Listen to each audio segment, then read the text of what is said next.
Los países reunidos en la cumbre del G20 representan 2/3 partes de la población del planeta y el 90% de la riqueza mundial. Así es que si los miembros de este grupo lograran ponerse de acuerdo, podrían acabar con los desequilibrios globales. Sin embargo, esto difícilmente ocurrirá. La cumbre de Seúl viene ya de entrada marcada por las desavenencias y los intereses propios. Las principales economías mundiales están profundamente divididas. Sobre todo, China y Estados Unidos se reprochan mutuamente una agresiva política monetaria. Si no hay acuerdo en Seúl, el mundo podría enfrentarse a una ola de proteccionismo. Una sonrisa para las cámaras. El primer ministro chino, Wen Jiabao, y el presidente estadounidense, Barack Obama, se esfuerzan en transmitir cordialidad también en su última reunión en septiembre. Una amabilidad que no eclipsa, sin embargo, las tensiones que lastran las relaciones bilaterales. Estados Unidos censura desde hace meses que China mantenga artificialmente baja la cotización de su divisa, algo que beneficia a sus exportaciones. Una ventaja competitiva desleal, critica Estados Unidos. Sin embargo, la Reserva Federal ha hecho algo similar. Al imprimir dólares en masa, mantiene bajo el curso de su billete verde. Hace una semana, el banco emisor estadounidense decidió inyectar miles de millones de dólares en el mercado con el fin de impulsar la economía nacional. La disputa subraya la urgencia de la cumbre del G20. El gran objetivo es eliminar los desequilibrios en el comercio internacional. Para ello, los países deberían ajustar sus monedas y reducir ventajas competitivas unilaterales. Naciones exportadoras como Alemania están interesadas en una solución rápida.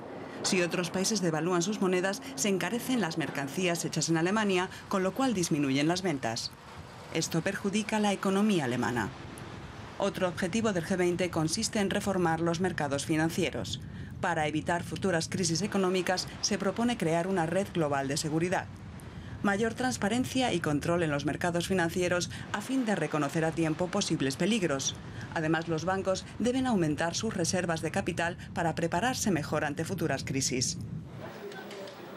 Los europeos ya dieron su visto bueno a los mecanismos reguladores del mercado financiero. Ahora los otros países del G20 deben unirse. Pero Canadá y Brasil se niegan a aceptar reglas más estrictas. Sus bancos no habrían causado la crisis, opinan. Será difícil encontrar una solución homogénea. Por lo menos hay consenso en el G20 sobre la reforma del FMI que prestará en el futuro ayuda financiera inmediata. Para ello concederá con mayor rapidez y facilidad créditos a estados en situación precaria. Al mismo tiempo, los grandes países emergentes tendrán más votos en el FMI. Sobre todo, China amplía su influencia, situándose en tercer lugar detrás de Estados Unidos y Japón, por encima de Alemania. Una consecuencia del creciente poder de los países emergentes en el sistema económico y financiero internacional. Por un lado, el G20 tiene la necesidad de llegar a un consenso. Por otro, las diferencias en cuestiones fundamentales parecen insalvables. Sobre este tema queremos conversar con el periodista económico Amili Vinagra. Muy buenas noches, señor Vinagra. ¿Es realista pensar que el G20 llegará a algún tipo de acuerdo, tanto en flexibilidad monetaria como en superávit comercial, los dos grandes temas de esta cumbre? Pues la realidad es que no es muy realista pensar que vayan a llegar a un acuerdo de entrada, porque Estados Unidos no va a renunciar, no va a dar marcha atrás en su plan de estímulo de 600.000 millones de dólares que ha conducido o va a conducir al dólar a devaluarse. Por otro lado, China ha hablado también de que la revaluación del yuan pasa por que las condiciones económicas sean extremadamente favorables y que sería en todo caso una revaluación gradual. Y además, en el tema del conflicto comercial, China y también Alemania, que es la segunda potencia, no olvidemos, exportadora del mundo, ya han dicho que no van a atender las peticiones de Estados Unidos de reducir el superávit comercial. Por lo tanto, la declaración de Seúl, que veremos el viernes del G20, será una declaración de mínimos, y en cuanto al tema de la devaluación de la guerra de divisas, seguramente será un acuerdo de mínimos que pase por prorrogar en 6 meses la posibilidad de llegar a un acuerdo hasta la próxima cumbre del G20. ¿Ha aprendido el G20 las lecciones de la crisis financiera? Pues la realidad es que no las ha aprendido el G20 de entrada, porque estamos viendo que cada país hace la guerra por su cuenta. No estamos hablando de una acción coordinada. Por otro lado, tampoco en cuanto al control de las entidades financieras, que fue una de las causantes de la crisis, no se ha avanzado en demasía, y la verdad es que el G20...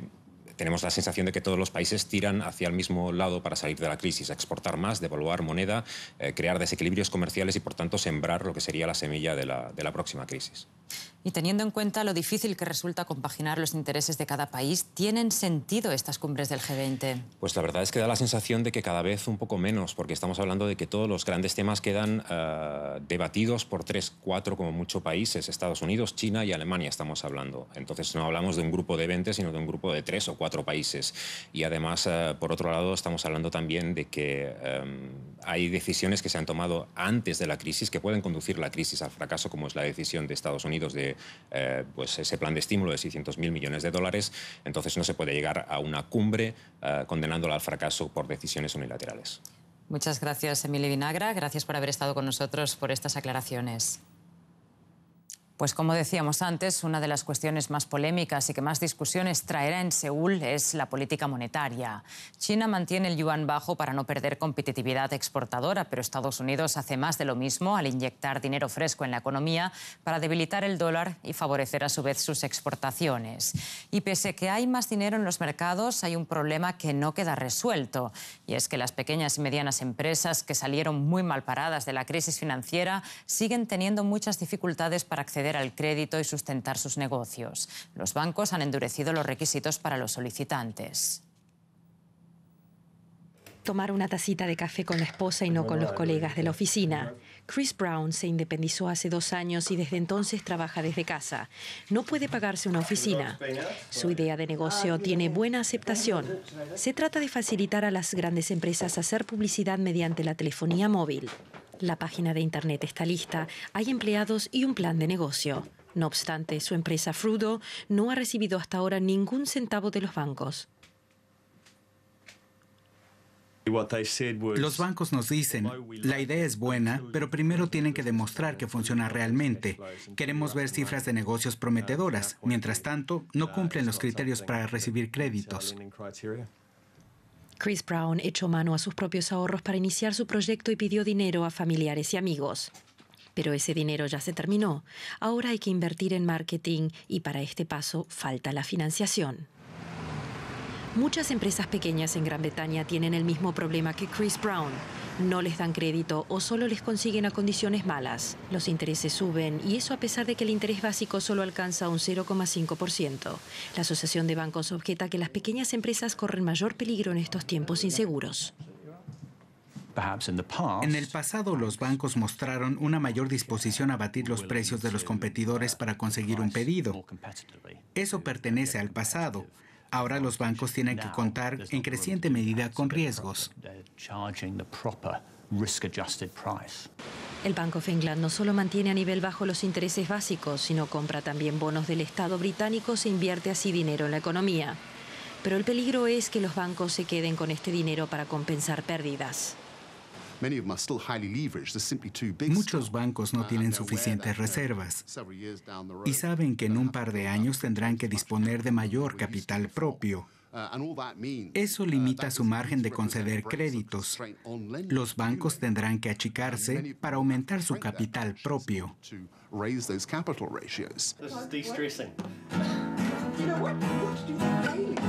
Chris Brown toca blues cuando quiere olvidarse de su frustración. Pero no pierde la esperanza de que su proyecto algún día salga adelante.